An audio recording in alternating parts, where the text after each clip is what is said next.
श्री काले सुप्रभातम। ओम नमो भगवते वासुदेवाय। ओम नमो भगवते वासुदेवाय। ओम नमो भगवते वासुदेवाय। ओम नमो भगवते वासुदेवाय। ओम नमो भगवते वासुदेवाय। ओम नमो भगवते वासुदेवाय। ओम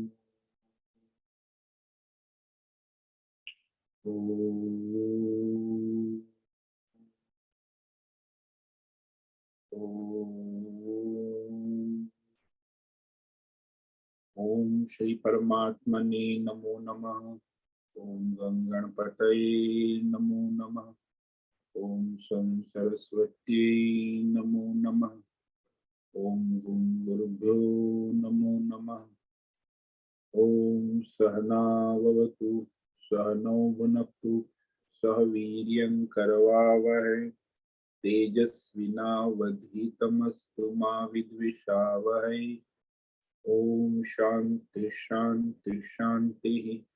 सदाशिव समारंभां शंकराचार्य मध्यमा अस्मदाचार्य पर्यन्तां वंदे गुरु परंपरा। ओम पार्थाय प्रतिबोधितां भगवता नारायणेन स्वयं व्यासेन ग्रथितां पुराणं मध्ये महाभारत अद्वैतामृतवर्षिणीं भगवतीं अष्टादशाध्यायिनीं अम्ब त्वामं सन्ददामि भगवद्गीते भवद्वेषिणीं। वसुदेवसुतं देवं कंसचाणूरमर्दनं देवकी परमानन्दं कृष्णं वन्दे जगद्गुरुं। नमस्ते परमं ब्रह्म सच्चिदानन्दरूपाय निर्गुणाय नमस्तुभ्यं ओंकाराय नमो नमः। सर्वे दुर्गाणि तरन्तु सर्वे भद्राणि पश्यन्तु सर्वे सद्बुद्धिमाप्नोतु सर्वे सर्वत्र नन्दतु। ओम तत्सत्। ओम ओम ओम। आप सभी ऑनलाइन नेटवर्क पर उपस्थित भगवद गीता श्रवण साधकों को आज प्रातः का अभिवादन अभिनंदन अभिवंदन। हरि ओम हरि ओम हरि ओम। हम सबको आज का यह दिव्य दिन तन मन धन जन देश काल विषय वस्तु परिस्थिति अवस्थाएं अध्यात्म भौतिक दैविक क्षेत्र सभी को अपने अपने पूर्व में अनंत जन्मों में किए हुए संचित पाप पुण्य धर्म अधर्म कर्मों के पके हुए फल स्वरूप में वर्तमान में आज अपने अपने प्रारब्ध अनुसार परमेश्वरीय योग माया के माध्यम से प्रसाद स्वरूप में प्राप्त हुआ है। अतः आज का यह दिव्य दिन परमार्थ हेतु निष्काम सेवा यज्ञ देव यज्ञ ऋषि यज्ञ पितृ यज्ञ भूत यज्ञ सात्विक दान शारीरिक वाचिक मानसिक तप निष्काम कर्म योग ध्यान योग भक्ति योग ज्ञान योग साधना स्वाध्याय वेद शास्त्रों का अध्ययन अध्यापन उपासना आराधना के लिए समर्पित करे और करा अपना और सबका परम कल्याण करे। आज विक्रम संवत 2080 भाद्र मास भाद्रपद शुक्ल पक्ष की त्रयोदशी तिथि।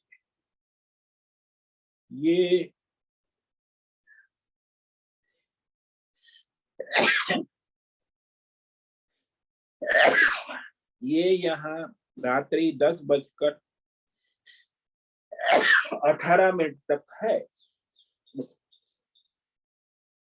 उसके बाद चतुर्दशी लग जाती है। आज धनिष्ठा नक्षत्र है। ये अभी सुबह 7:09 तक है। उसके बाद पूर्व भाद्रपद नक्षत्र लग जाता है। आज है बुधवार और यहाँ वर्षा ऋतु, शीत ऋतु प्रारंभ हो चुकी। सुबह का, रात्रि का न्यूनतम तापमान 20 डिग्री और दिन का अधिकतम तापमान 30 डिग्री रहा। वायु की गति 5-10 किलोमीटर प्रति घंटा चल रही है। गंगा जी का प्रवाह, जल, वर्षा ऋतु का जल कम हो गया है और यहाँ ईस्वी सन 2023 27 सितंबर 27 सितंबर 2020 सुबह के 7 बजने वाले। ओम नमो नारायणाय। और कलयुग का प्रथम चरण 5248वां वर्ष, 7वां व्यवस्थित मनवंतर श्वेतवराह कल ब्रह्मा जी का 26वां दिन 51वां वर्ष चल रहा है।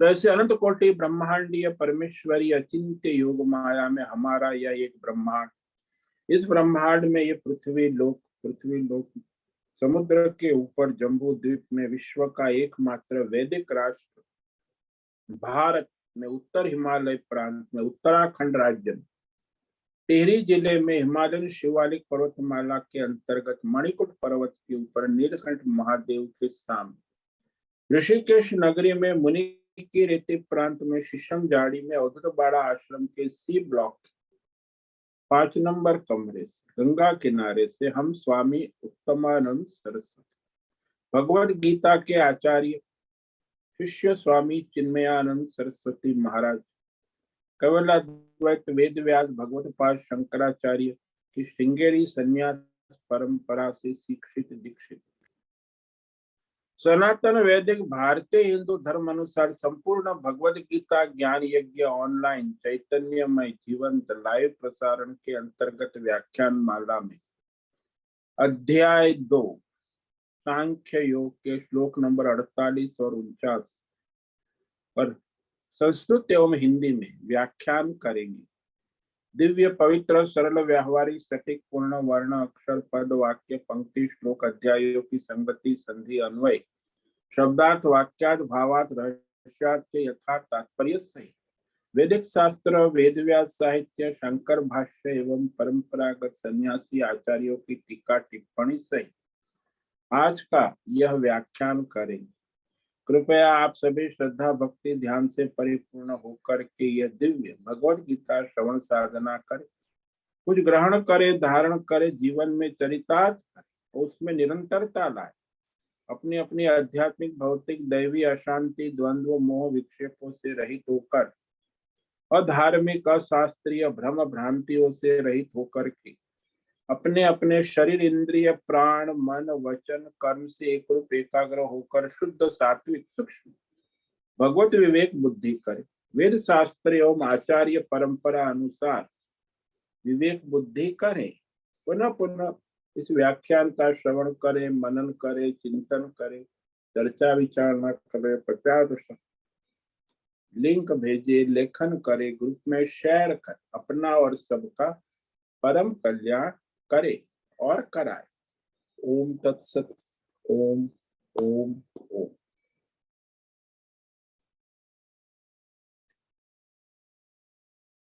तो कल हमने श्रीमद् भगवद गीता अध्याय 2 सांख्य योग के श्लोक नंबर 48 पर व्याख्यान किया था, जिसमें भगवान ने ईश्वरार्थ निष्काम कर्म योग की व्याख्या समत्व रूप से कही। भगवान ने स्पष्ट कहा, योगस्थ कुरु कर्माणि संगम त्यक्त्वा धनंजय सिद्ध्य सिद्ध्यो समो भूत्वा समत्वम योग उच्यते। धनंजय यानी अर्जुन बहुत धन लाया है राजसु यज्ञ में और युधिष्ठिर को समर्पित किया। तो ऐसा अर्जुन को भगवान ने स्पष्ट कहा, संगम त्यक्त्वा, फल का आग्रह छोड़ो, क्योंकि फल देने का काम ईश्वर के हाथ में और कर्म करने का अधिकार मनुष्य को है। इसीलिए संगम का मतलब ही फल का आग्रह, आसक्ति। और फल की आसक्ति होती है, कर्म की भी आसक्ति होती है, कर्तृत्व आसक्ति और अकर्तृत्व आसक्ति। ये सब प्रकार की संग आसक्ति को छोड़ो, कहा, त्यक्त्वा, त्यागो। और फिर सिद्धि असिद्धि में सम। भाई आपने कर्म किया है, उसमें सफलता मिले, निष्फलता मिले, सिद्धि मिले, असिद्धि मिले, द्वंद्व तो होता ही है। सुख मिले, दुख मिले, लाभ मिले, हानि मिले, मान हो, अपमान हो, तो उसमें समत्व बुद्धि वाले होकर, यानी ईश्वरार्थ बुद्धि, निष्पक्ष बुद्धि होना आवश्यक।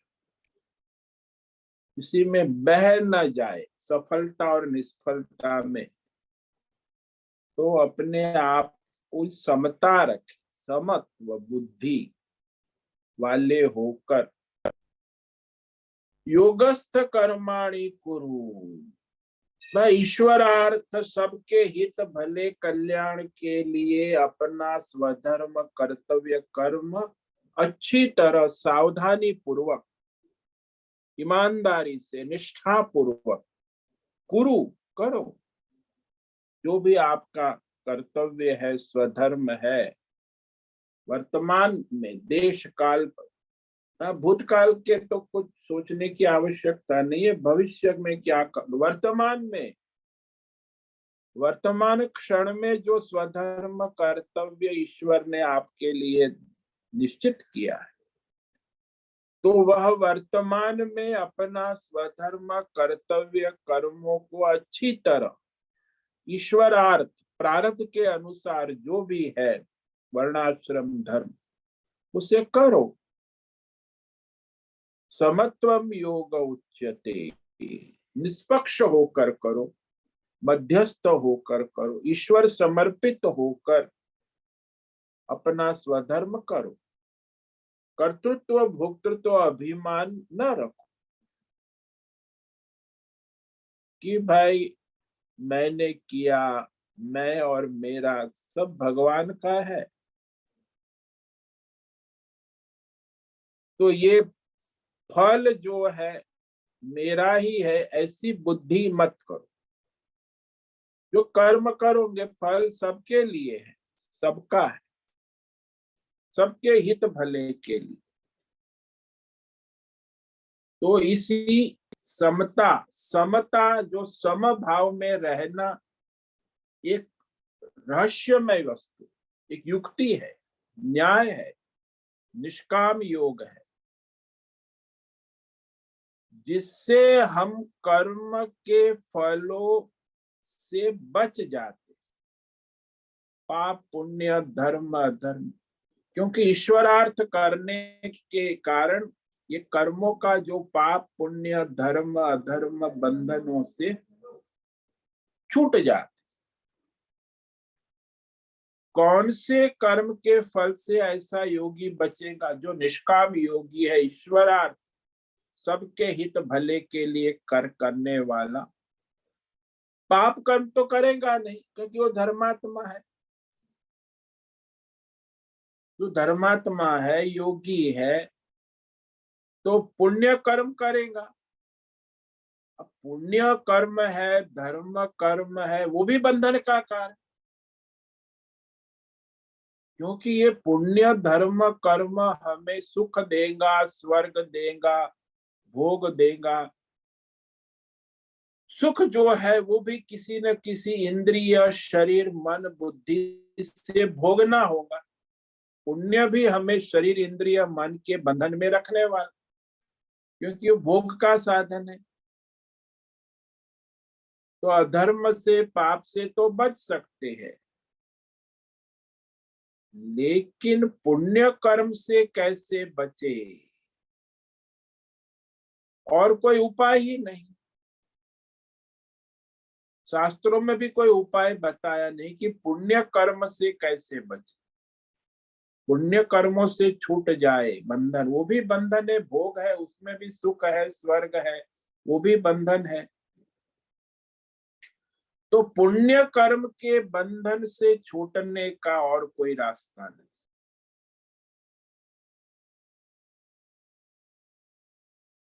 एकमात्र उपाय यही है, निष्काम ईश्वरार्थ समत्व योग। सिद्धि असिद्धि में समत्व रखे, ईश्वर समर्पित भाव से अपना स्वधर्म कर्तव्य कर्म करे। तो ये अच्छा है, ये बुरा है, ये धर्म है, अधर्म है, ये द्वंद्व ना रखे। जैसे वो दृष्टांत दिया ना, वो फणस है, कटल है, काटने में दूध चिपकने से बचने का एक ही उपाय है कि हाथ में तेल लगाकर कटल को काटे, तो दूध चिपकेगा नहीं। और वो दृष्टांत भी दिया कि अग्नि से बचने का, अग्निशमक दल के पास जो फायर प्रूफ सूट है वो पहन लिया है, तो वो अग्नि उसे जलाएगी नहीं।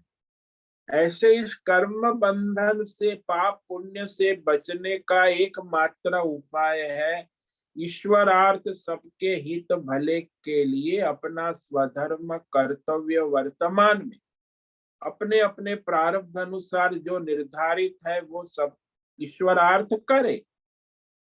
तो वह पुण्य कर्म के फल से बचने का एकमात्र उपाय है, समत्व योग। तो भगवान कहते हैं ईश्वरार्थ योगस्थ कुरु कर्माणि, ईश्वरार्थ करो, सबके हित भले के लिए अपना निष्काम कर्म योग में स्थित होकर, समत्व योग स्थित रहकर प्रारब्ध अनुसार वर्तमान में अपना स्वधर्म कर्तव्य कर्म, पाप पुण्य धर्म अधर्म द्वंद्व बुद्धि को छोड़कर, क्योंकि ये फल ही, पाप सुख दुख आदि सब फल ही है, सारे द्वंद्व। तो अपने प्रारब्ध अनुसार अपना स्वधर्म कर्तव्य कर्म बड़ी सावधानी से, ईमानदारी से, निष्ठा पूर्वक करो।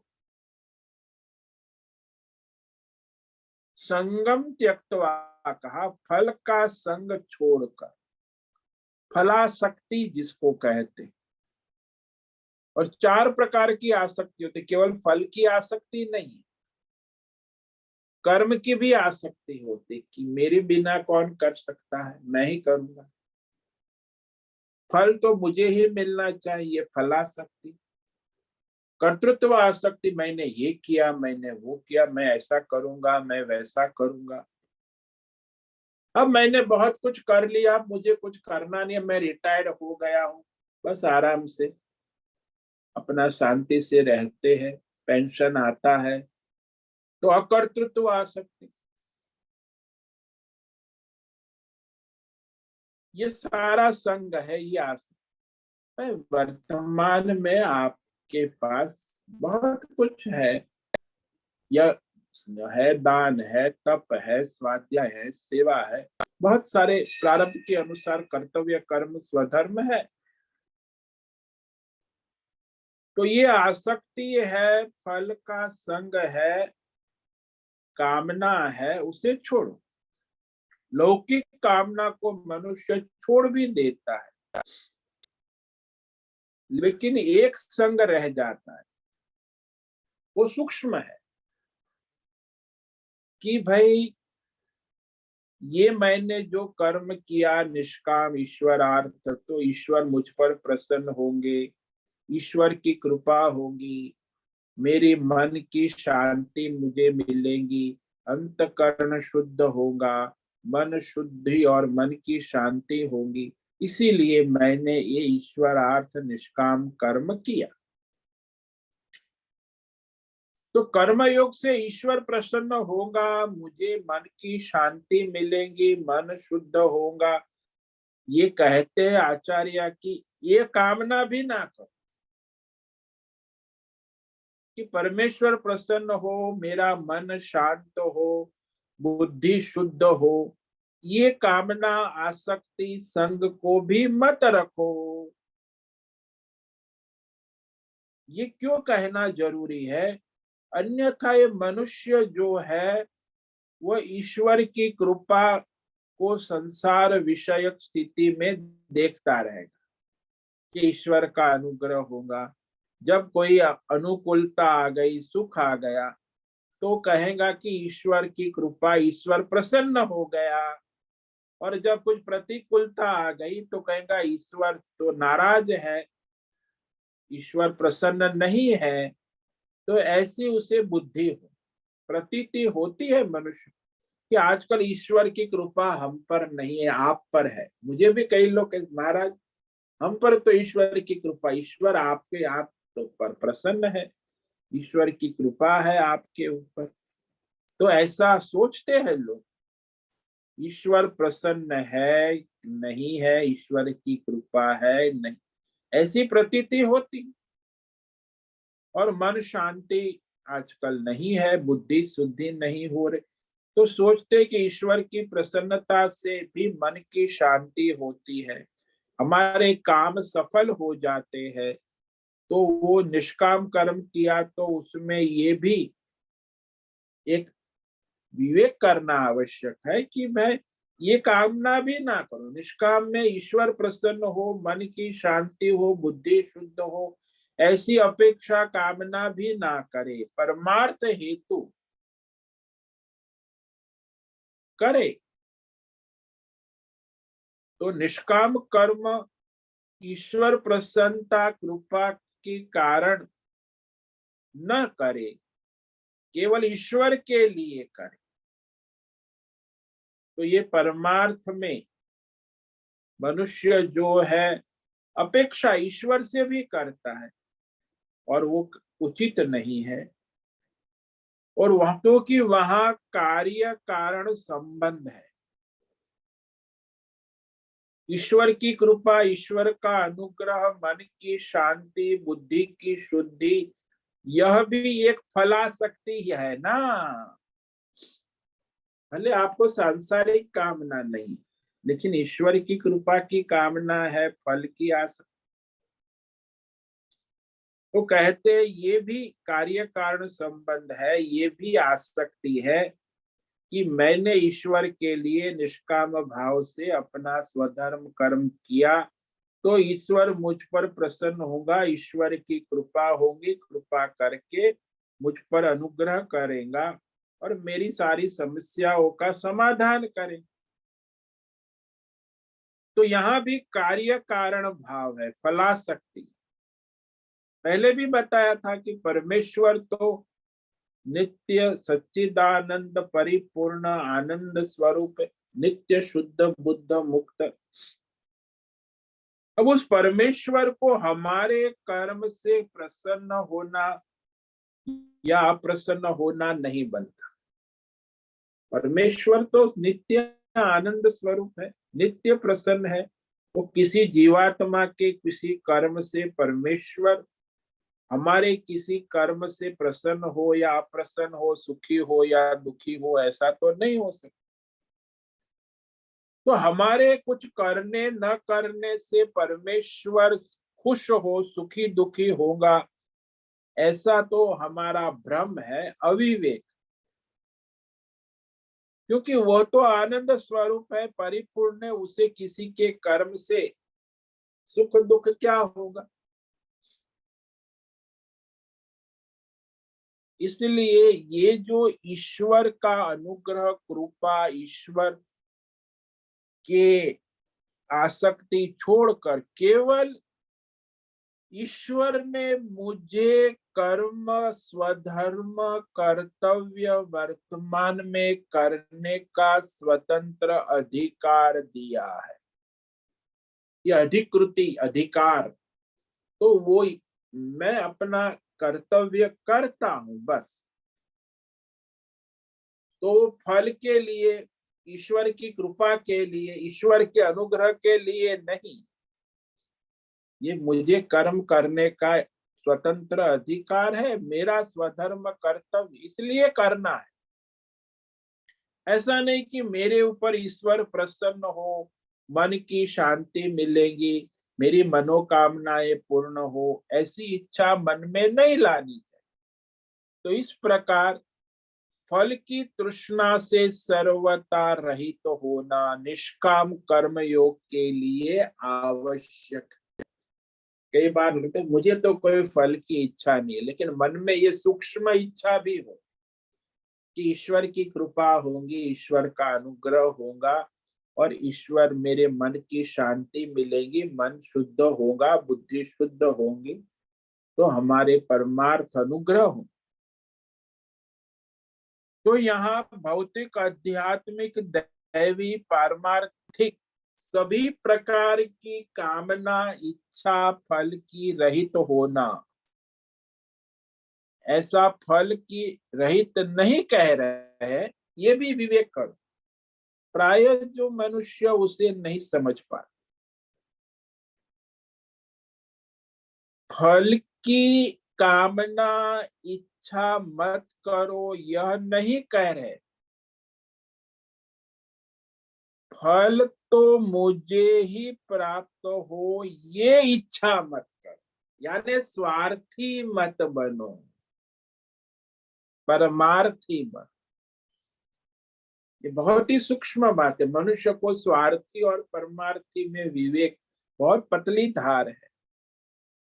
ये स्वार्थी होता है, वो सोचता है फल मुझे ही प्राप्त हो, ऐसी फल कामना इच्छा मत करो। कर्म फल तो फल वाला हो, परंतु मुझे ही प्राप्त हो ऐसी आसक्ति ना रखे। तो फिर अरे मैं कर्म करूंगा तो मेरे कर्म का फल सबके हित कल्याण भले के लिए होगा, सबको होगा तो उसमें आप भी आ जाएंगे। केवल मेरे लिए नहीं कर रहा, सबके हित भले के लिए। जैसे वो बहू रानी घर में खाना पकाती, कल ही एक सास ने कहा हमारी बहू रानी बढ़िया खाना पकाती, सबको बहुत बढ़िया। बोला बहू रानी ने कहा, मैंने कहा देखो आपकी बहू रानी अब बढ़िया खाना, तो मैंने कहा कि तुम्हारी सास को खिलाना ठीक से, सास मोटी हो जाए तो फिर मैं देखूंगा। तो भाई बहू रानी तो दिन रात काम करती, उसकी भी एक महिमा है, क्योंकि सबको खिला के बाद में खाती है, हमारे सनातन धर्म में है। तो उसका मान सम्मान ऐश्वर्य है कि सबको मैं जो करूं मेरे कर्म का फल मुझ तक सीमित ना रहे, जितना हो सके अधिक से अधिक लोगों तक पहुंचे, उसमें हम सब स्वयं भी आ गए सबके लिए। तो सारे हमारे जो वैदिक कर्म है, धार्मिक कर्म है, उसमें भी यही है। जैसे हम अग्नि में आहुति देते हैं, स्वाहा इदम नमः, तो वो जो आहुति पड़ती है उसका पवित्र धुआं जो है वहां चारों तरफ फैल जाता, और उसका प्रभाव दिव्य प्रभाव है, एक जगह सीमित नहीं रहता, आस पास सर्वत्र। और भगवान को आपने भोग लड्डू चढ़ाए हनुमान जी को या राम जी को या शिव जी को भोग, तो सब तक नहीं पहुंचे। अब एक लड्डू का डब्बा आप आधा किलो 1 किलो ले गए, 10-20 लड्डू है, तो जो आसपास कितने लोग हैं उससे सब तक बहुत नहीं पहुंचे, 10-20 लोगों तक आपके लड्डू का प्रसाद पहुंचे। लेकिन हवन करोगे सामग्री से जो सुगंधी और जो धुआं फैलेगा, वह आसपास सभी प्राणी प्रकृति का कल्याण करेगा। यानी ये जो स्वार्थी मत बनो का मतलब है कि मैं जो भी कर्म करूं, मेरे कर्म का फल, लाभ सबको मिले, मुझ तक सीमित ना रहे। ये सब मैं मेरा। आजकल तो नया जमाना है, बंगला है, कुत्ते रखते कोई यहाँ, और जो भी मेरा कमाया हुआ सब भोग मैं ही करूंगा। जी, हजारों करोड़ का बंगला है, लेकिन वो 2-3 लोग भोग करें। ये स्वार्थी है, परमार्थी नहीं। भाई ऋषि मुनि आश्रम होता है, गृहस्थ आश्रम है, घर भी एक आश्रम है। कभी प्राणियों का हित हो, कोई प्राणी आ गया, गाय आ गई, पानी पिला दो, पक्षी आ गया, दाना खिला दो, आपके पास है। तो मेरे कर्म से सबका हित, भला, कल्याण हो, यानी मेरे कर्म का फल केवल मुझे ही मिले ऐसा आग्रह ना करो, लाभ सबको मिले, प्रकृति विश्व के दूर तक जाए। इससे समत्व योग कहते हैं। समत्व योग उच्यते, यानी सबका हित हो, भला हो, कल्याण हो। सर्वे भवन्तु सुखिनः, सर्वे सन्तु निरामया, सर्वे भद्राणि पश्यन्तु, मा कश्चित् दुःखमाप्नुयात्। ये समत्व योग कहा है। समत्व यानी समता, समान भाव रखना, ऐसा नहीं सबका हित, भला, कल्याण हो। तो जैसे अर्जुन ने राजसूय यज्ञ में सारा धन लेकर आया, तो वो सारा धन जो है युधिष्ठिर को अर्पण कर दिया। चारों तरफ गया, युद्ध किया, विजय प्राप्त की, सब राज्य से, राजाओं से धन लेकर, लेकिन वो धन अपने हित के लिए अपने बैंक अकाउंट में जमा नहीं किया। धन में से वो सारा का सारा, एक कौड़ी भी उसने अपने पास नहीं रखी, वो राजसूय यज्ञ के लिए अर्पण कर दिया, युधिष्ठिर को दे दिया। जैसे उस समय बड़ी मेहनत करके धन लाया, लेकिन सारा जो है यज्ञ के लिए अर्पण कर दिया। इसी प्रकार हम भी कर्म करते हैं, जो भी उसमें कुछ फल आता है, तो फल की आसक्ति को छोड़कर सबके हित भले के लिए कर्म करो, और फल भी सबके हित में अर्पण करो, सबका हित, भला, कल्याण हो। यानी खिला के खाओ, खा के मत खिलाओ। ये विदेशी पाश्चात्य संस्कृति है। ये अंग्रेजों ने, मुगलों ने हमारी संस्कृति को बहुत बिगाड़ दिया। वो लोग तो भोग लंपट है, भोगी है। भाई भोग करो और फिर त्याग करो, बचा हुआ है। यहाँ तो पहले त्याग करो, बाद में तेन त्यक्ते न भुंजीता, वेद का मंत्र। भाई अर्पण करो, सबको खिलाओ, बाद में खाओ। तेन त्यक्ते न भुंजीता, त्याग करके भोग करो, सबका हित करके अपना हित अपने आप हो जाता है। तो इस प्रकार समत्व योग उच्यते, ये हमारा सनातन धर्म, कर्म योग इसी को। अब समत्व योग की अपेक्षा भगवान कहते कि ये जो स्वार्थी लोग हैं, ये जो विदेशी संस्कृति, पाश्चात्य अवैदिक संस्कृति जो है, वो बहुत ही निम्न श्रेणी, उसको भगवान ने तुच्छ कहा है कि ये लोग स्वार्थी है, अपने कर्मों का फल स्वयं भोगते हैं, संग्रह करते, किसी प्रकृति, समाज, प्राणी को नहीं देते। ये अत्यंत दीन है, कृपण है, तुच्छ है। तो अब आगे के श्लोक में भगवान वही कहने जा रहे हैं कि ये तो बता दिया समत्व योग, उसमें स्थिर रहकर कर्म करे, वो वही बुद्धि योग है, उसी में बुद्धि मानिए। ऐसा नहीं कि स्वार्थी बन के अपने तक सीमित हो, ये बुद्धिमान, ये स्मार्टनेस नहीं, ये मूर्खता है। ये भगवान अभी कहने जा रहे हैं आगे कि ये लोग अपने आप को बड़े स्मार्ट समझते हैं कि अपने स्वार्थ, अपने लिए बंगला, मोटर गाड़ी, पैसा अपने भोग के लिए बना के उसी में पड़ा है दिन रात, दूसरों का हित भला सोचता नहीं है।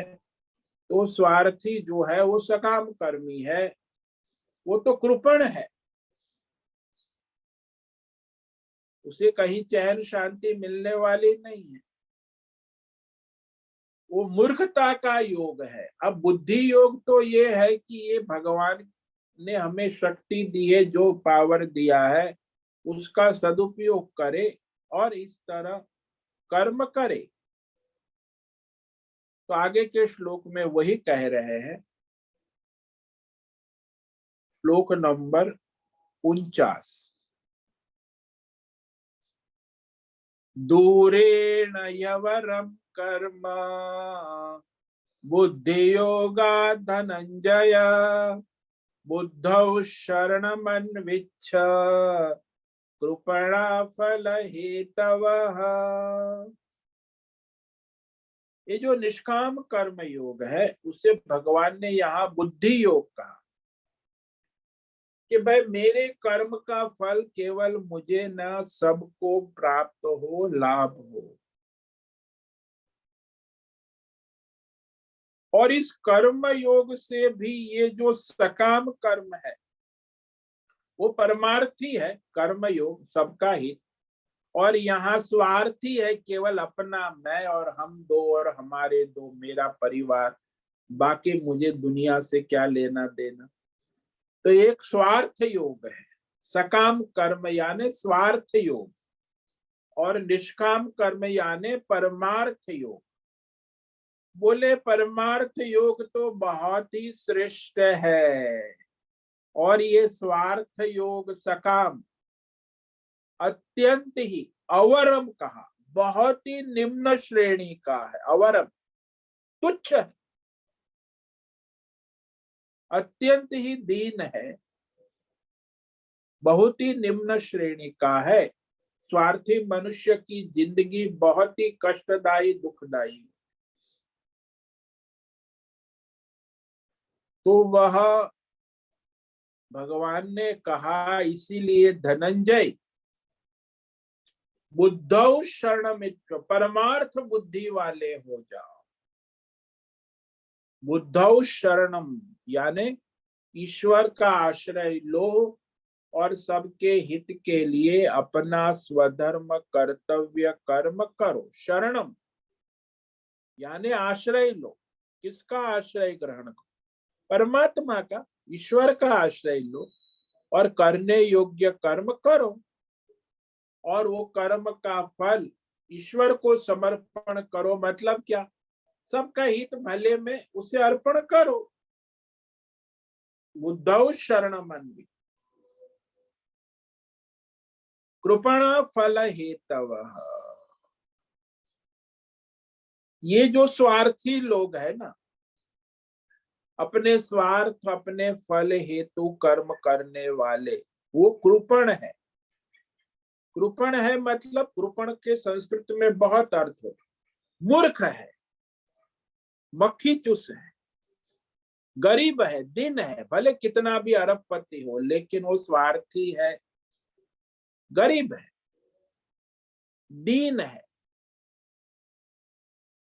परमार्थ को छोड़कर स्वार्थ में अपने तन मन धन जन के सभी स्वास्थ्य को गवा चुका है, अशांति में है, परेशान है। हाँ, वो स्वार्थी है, अपने तन मन धन जन से भी परेशान रहेगा, क्योंकि वो भोग में डूबा हुआ। योग तो है नहीं, कृपण है, अत्यंत दीन है। तो वह फल कामी जो है, कंजूस है, लोभी है, कामी है, क्रोधी है। भगवान ने कृपण, दया के पात्र, ये स्वार्थी लोग कामी क्रोधी लोभी होते हैं, इकट्ठा बहुत करते हैं, निम्न कक्षा के जीवन जी रहे हैं, दयनीय है। तो धनंजय कहा कि ईश्वरार्थ जो निष्काम अपना स्वधर्म वर्तमान में जो कर्म है, वो जो करने वाला है उसकी अपेक्षा ये जो सकाम कर्म स्वार्थी मनुष्य बहुत ही निकृष्ट है। और दुनिया में आज तो मैं देख रहा हूं 90% स्वार्थी लोग जीते हैं और अपने स्वार्थ के लिए जीते हैं और मरते भी। कुत्ते की मौत मरते, कितने कष्ट है उनको, शारीरिक परेशानी है, तन मन धन जन सब परेशान है। धन भी बहुत है फिर भी धन से परेशान है, तन से परेशान है, मन से परेशान, अपने जन स्वजन परिवार आसपास सब बस समस्याओं से घिरे हुए, क्योंकि स्वार्थी है। सकाम कर्म बहुत ही निकृष्ट श्रेणी का है। तो फल तृष्णा से ही प्रेरित होने वाले स्वार्थी मनुष्य दीन ही रहते। दीन यानी गरीब, दया के पात्र है। भगवान कहे चाहे वो करोड़पति हो या अरबपति हो, दीन है, दया के पात्र। आते हैं यहाँ भी ऋषिकेश, करोड़पति और महाराज आशीर्वाद दो, मन की शांति नहीं। अब वो गरीब नहीं तो और क्या है, परेशान है।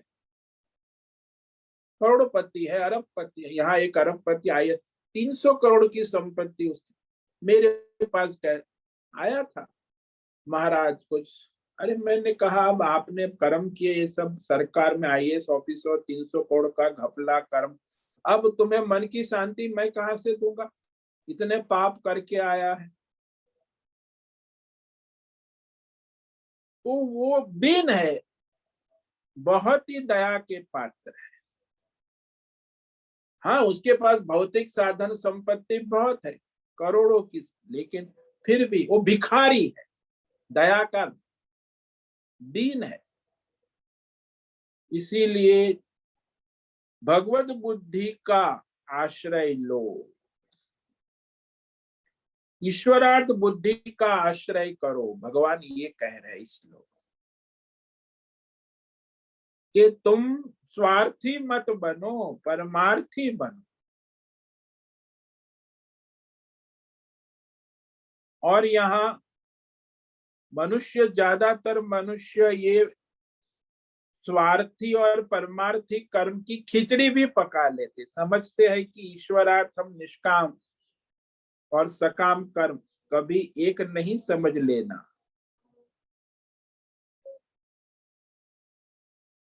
तो प्राय लोग धर्म कर्म पुण्य कर्म स्वार्थी कर्म को कर्म योग समझ लेते कि भाई आपने पूजा कराई, अपने देवताओं को प्रसन्न किया, धर्म कर्म किया, किसके लिए?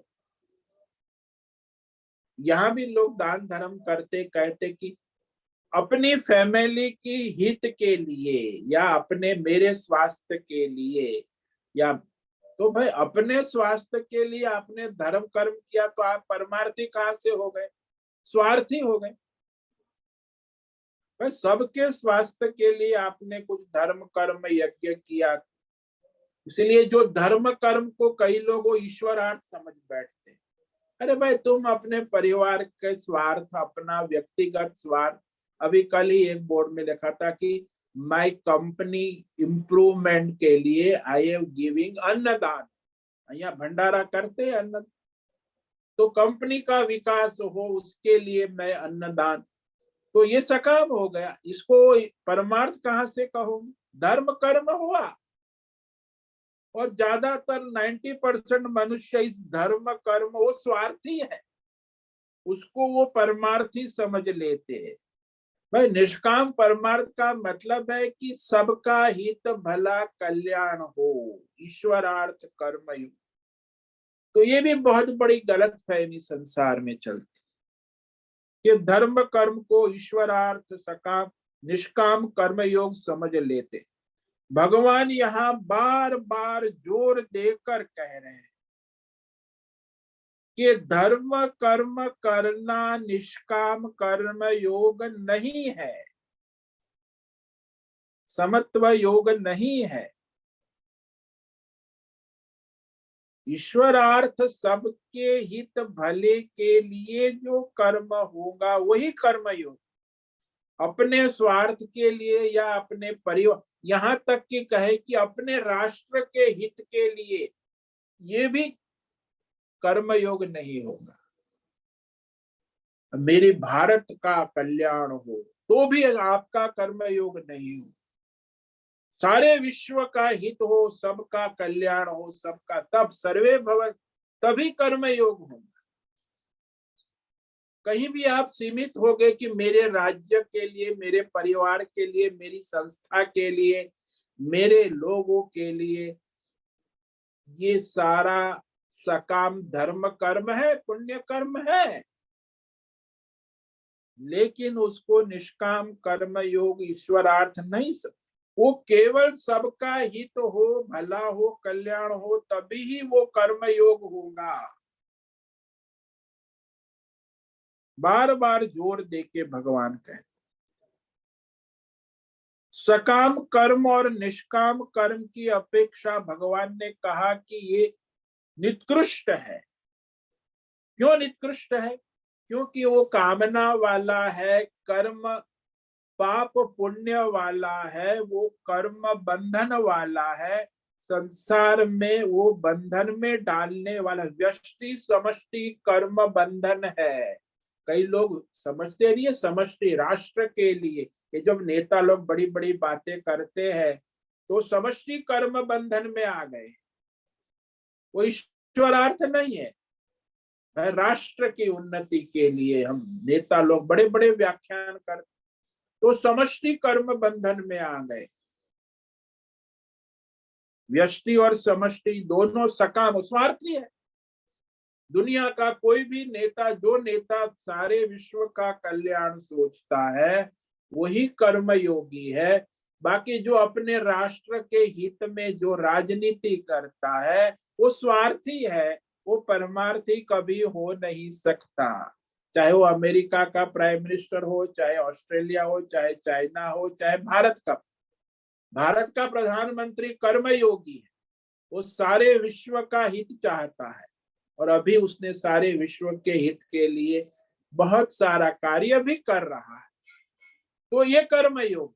और कोई नेता दुनिया में दिखाओ, बड़ी बड़े राष्ट्र है, सारे अपने राष्ट्र से आगे उनकी बुद्धि चलती ही नहीं, सबका हित भला, अपने स्वार्थ में डूबे। तो व्यष्टि स्वार्थ होता है, समष्टि स्वार्थ, वो कर्मयोग नहीं है। तो इस पर हम कल विचार करेंगे। बहुत ही महत्व का श्लोक है। भगवान दोनों की बराबरी करे कि ये कहाँ कर्मयोग और कहाँ ये सकाम, एक कहाँ स्वार्थी और कहाँ परमार्थी।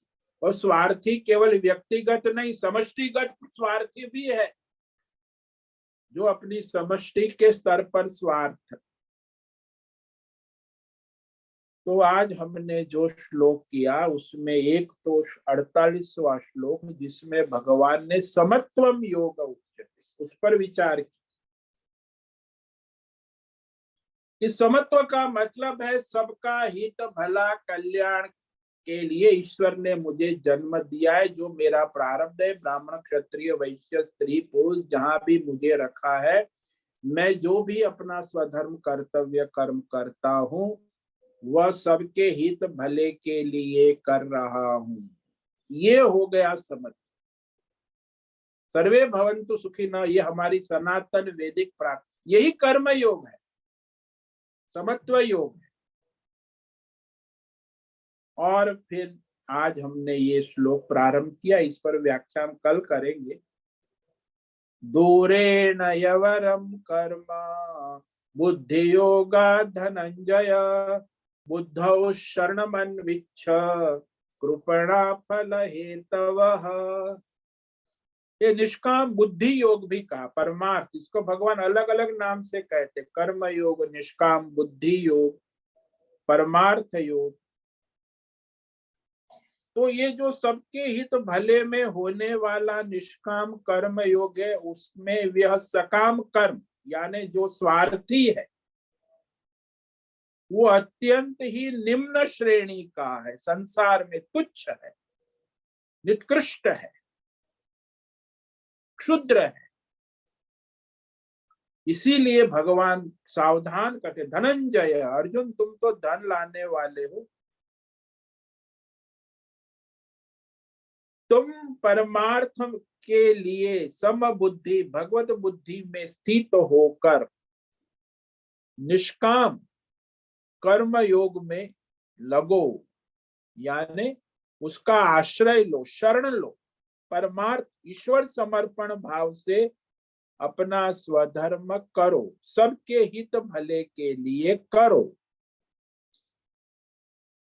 और कृपणा फल हेतु, जो स्वार्थी है फल के हेतु अपना स्वार्थ का देखने, वह अत्यंत कृपण है। कृपण है यानी दीन है, गरीब है, भिखारी है, मूर्ख है, मक्खी चूस, कामी है, क्रोधी है, लोभी है, कभी वो परमार्थी हो नहीं सकते। अत्यंत का कृपणा फल है, क्योंकि वो स्वार्थी है ना।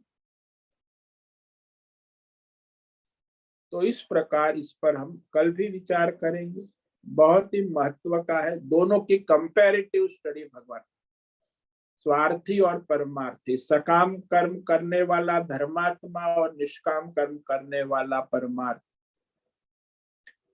ओम नमो नारायणाय, ओम नमो नारायणाय, ओम नमो नारायणाय, ओम नमो नारायण। कायेन वाचा मनसेन्द्रियेण वा बुद्ध्यात्मना वा प्रकृते स्वभाव करोमि यद्यत् सकलं परस्मै नारायणायेति समर्पयामि। ओम सर्वे भवन्तु सुखिनः, सर्वे सन्तु निरामया, सर्वे भद्राणि पश्यन्तु, मा कश्चित् दुःखमाप्नुयात्, अस्तु मा सद्गमय, तमसो मा ज्योतिर्गमय, मृत्युर्मा मृतंगमय। ओम पूर्णमद पूर्णमिदं पूर्णात् पूर्णमुदच्यते, पूर्णस्य पूर्णमादाय पूर्णमेवावशिष्यते। ओम शांति शांति शांति। शंकरं शंकराचार्यं केशवं बादरायणं सूत्र भाष्य कृतौ वंदे भगवन्तौ पुनः पुनः। ईश्वरो गुरुरात्मेति मूर्तिभेद विभागे व्योमवद् व्याप्त देहाय दक्षिणामूर्तये नमो नमः। ओम गुरुभ्यो नमो नमः। ओम तत्सत् ब्रह्मार्पणमस्तु। ओम ओम ओम।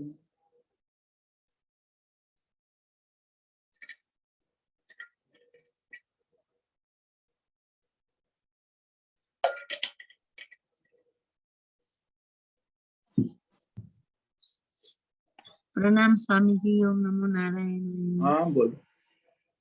स्वामी जी ये श्लोक बोल रहे हैं ना, ईश्वरो गुरु। अभी आप जो बोल रहे हैं ना, कभी उनका मीनिंग बताना ना, अर्थ कभी। हाँ, ईश्वर और गुरु एक समान है, वही तो प्रार्थना कर रहे कि हमारे लिए जो ज्ञान देने वाले ईश्वर और गुरु एक समान है। ईश्वर और गुरु रात्मेति मूर्ति भेद विभाग, मूर्ति भेद है, बाकी तो है एक ईश्वर। तो ईश्वर ही हमें वो गुरु के माध्यम से ज्ञान दे रहा है।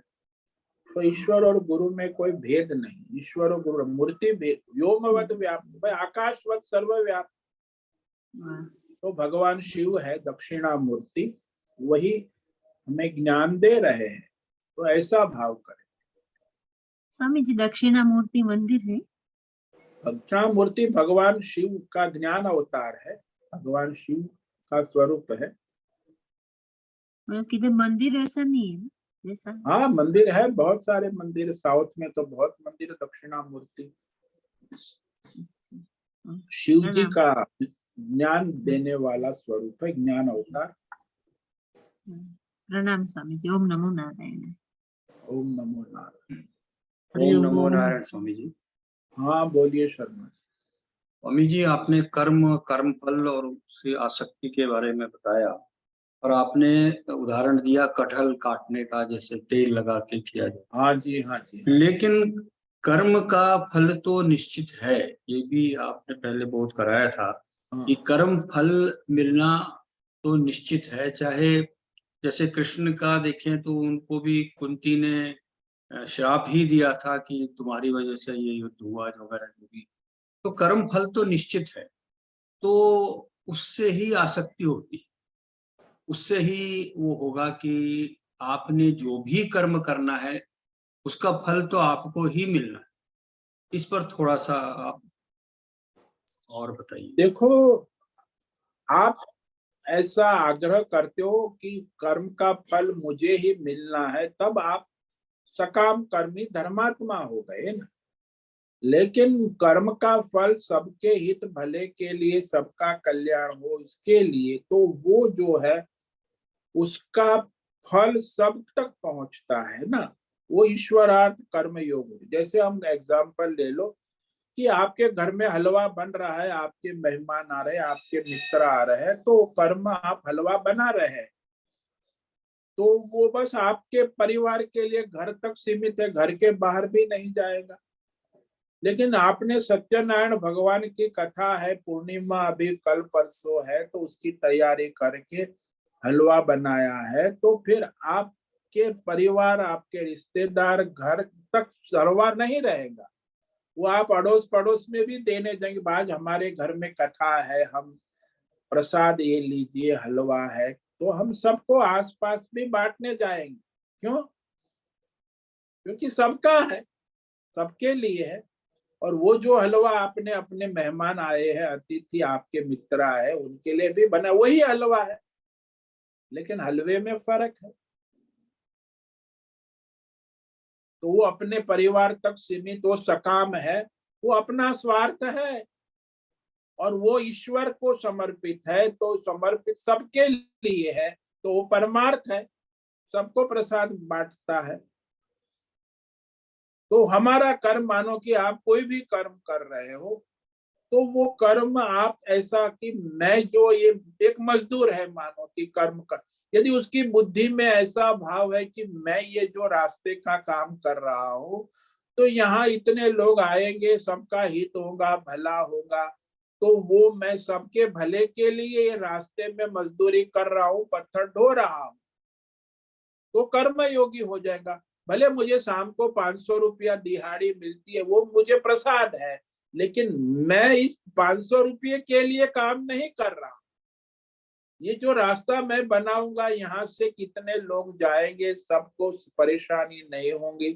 तो इस तरह वह उसकी बुद्धि योग, बुद्धि है कि सबका हित भला करने के लिए मैं ये मजदूरी कर रहा हूँ, नहीं कि 500 रुपया के लिए मैं मजदूरी कर रहा हूँ। दोनों में फर्क है। दूसरा मजदूर है, वो सोचता है मुझे 500 रुपया मिलेगा, फिर रात को मैं शराब पीऊंगा, मांस खाऊंगा, और फिर अपनी गाली गलौज करूंगा और सो जाऊंगा। तो वो भी तो मजदूरी करता है, लेकिन उसकी बुद्धि जो है 500 रुपया मिलके भोग करना, उसकी बुद्धि में ये नहीं है कि सबका भला होगा, हित होगा, कल्याण। वो भी मजदूरी करता है। ज्यादातर तो यही होता है कि मैं ये करूंगा, मुझे ये मिलेगा। हाँ, बस तो वही वो स्वार्थी, उसको चॉइस है। मजदूर को भी चॉइस है कि वो अपनी बुद्धि, केवल बुद्धि योग है, इसको बुद्धि योग यहाँ भगवान ने कहा आगे कृष्ण। कर्म योग कोई कर्म योग नहीं है, परमार्थ कोई कर्म योग नहीं, वो बुद्धि योग है कि वो बुद्धि में जो ईश्वर है, सबका हित भला है, ऐसी बुद्धि से किया हुआ कर्म ही निष्काम कर्म योग। कोई भी कर सकता है, कभी भी कर सकता है, कहीं भी कर सकता है, चाहे मजदूर हो, चाहे व्यापारी हो, क्या कॉर्पोरेट वर्ल्ड का मैनेजिंग डायरेक्टर, कंपनी वाला, वो सोचे कि भाई ये जो मैं कंपनी चला रहा हूँ, इसमें सबका हित भला हो रहा है, उसके लिए है, प्रॉफिट तो हमें कोई महत्व नहीं रखती, प्रॉफिट लॉस जो भी होगा ठीक है, भगवान जाने, लेकिन मेरा उद्देश्य क्या है कि मेरी कंपनी का लाभ हो, मुझे लाभ हो, मेरे स्टाफ को लाभ हो, मुझे या फिर सबके लिए। बस एक स्वार्थी कंपनी हो गई, एक परमार्थी हो गई, काम तो वही होगा। जी। ओम। ओम नमो नारायण।